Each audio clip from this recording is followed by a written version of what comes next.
Good morning everyone, কেমন আছো তোমরা সবাই? আশা করি ভালো আছো। আমিও কিন্তু ভালো আছি। তবে আজকে ভালো আছি বলতে আর ভালো লাগছে না, কারণ আজকে শরীরটা না অতটা দিচ্ছে না। কালকে রাত থেকে একটু শরীরটা খারাপ করেছে, প্রচণ্ড পা দুটো যন্ত্রণা করছে। তো আর সকালবেলা আজকে না হঠাৎ করে জানি না কেন একটু বমি হয়ে গেছে। ঘুম থেকে উঠেই একদম বিছানাতে। তো মা ছিল, মা বালতি টালতি দিল। আর হয় না চট করে বমি, জানি না কী থেকে হয়ে গেছে।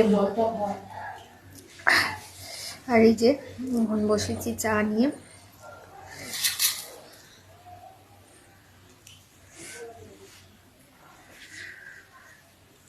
লিকার চা।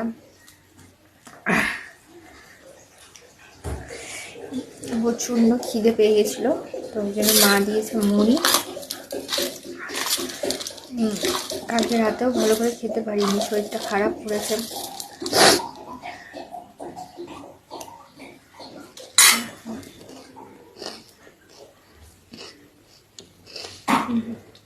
মুড়ি আর আলু ভাজা, গরম লিকার চা। আজকে বাইরে বেশ রোদ উঠেছে। দেখো আমার চোখ মুখের অবস্থা, চুলটা এখনো খুলিনি। বইটা বন্ধ হয়ে গেছে কালকেই। চলো এখন চামচটা খাই, শরীরটা ভীষণই খারাপ করেছে। আর আমার বমি হয় না, মানে বমি তোমার অনেক দিন হয়ে গেছে বন্ধ হয়ে গেছে, একদমই বমি হয় না। তোমার দুর্গা পুজোর আগে ওই মোটামুটি 5 মাস থেকে আমার বমি বন্ধ হয়ে গেছিলো। তো আজকে বমি হয়নি, মানে হালকা একটু অ্যাসিড মতো হয়ে একটু জল মতো উঠে গেছে। ঘুম থেকে উঠেই মানে চোখটা খুলেছি আর এত গা ঘোলাচ্ছিল, হঠাৎ করে ওয়াক করছিলাম, জল উঠে গেছে, কিছুতেই থামছে না, দিয়ে একটুখানি উঠে গেছে। মা সামনেই ছিল, শরীরটা খুব খারাপ লাগছে।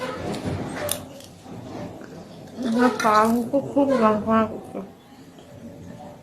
দুটো পা প্রচণ্ড যন্ত্রণা করছে। কাল থেকে 2 দিন হলো পা দুটো খুব বেরিয়ে যাচ্ছিলো, কাল থেকে পা দুটো খুব যন্ত্রণা করছে। মা ভীষণ টেনশন করছে আমাকে নিয়ে, বাড়ির সবাই। তো কালকে আমার আছে ইউএসজি, লাস্ট ইউএসজি আছে। তো ওটা হয়ে গেলে ডক্টরের চেক আপ আছে, দেখা যাক ডক্টর কী বলে। আমারও শরীর আর দিচ্ছে না, প্রচণ্ড কষ্ট হচ্ছে। তার উপর হচ্ছে কতক্ষণে হবে ডেলিভারি, আর পাচ্ছি না, এরকম একটা ব্যাপার। তোমরা সবাই আশীর্বাদ করো, প্রে করো, যাতে সুস্থভাবে হাসি মুখে ওটিতে যেতে পারি। আমি নিজেও টেনশন করছি, ভয়ও পাচ্ছি, আর ঈশ্বরকে ডাকছি। এটাই সব সময় মানে একটা মনের মধ্যে ঈশ্বর জপ করছি। তো চলো খেয়ে নিই, তখন দেখি বুঝতে পারছি আমার শরীরটা খারাপ করেছে। তো চলো খাওয়া দাওয়া করে নিই, পরে আবার আসছি।